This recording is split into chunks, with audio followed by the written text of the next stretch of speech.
Welcome to Islamic Names Hub. अस्सलामुअलैकुम, खुशामदीद नाज़रीन। आज हम बात करेंगे एक नरम दिल और ख़ूबसूरत इस्लामी नाम के बारे में। नाम है हलीमा।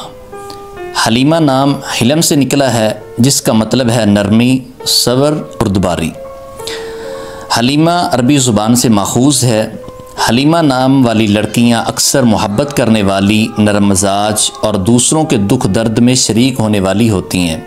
इस नाम की ख़ास बात यह है कि ये हमारे प्यारे नबी सल्लल्लाहु अलैहि वसल्लम की रज़ाई वालिदा हज़रत हलीमा सादिया रज़ियल्लाहु अन्हा का है, जिन्होंने रसूल अकरम सल्लल्लाहु अलैहि वसल्लम को बचपन में दूध पिलाया। इनकी शख्सियत में जो रहम, बर्दाश्त और शराफत थी, वो आज भी तमाम मुसलमान औरतों के लिए मिसाल है।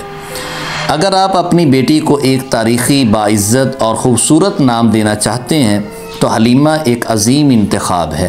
अगर आपके अजीज़ों में से किसी का नाम हलीमा है तो कमेंट सेक्शन में ज़रूर बताइएगा।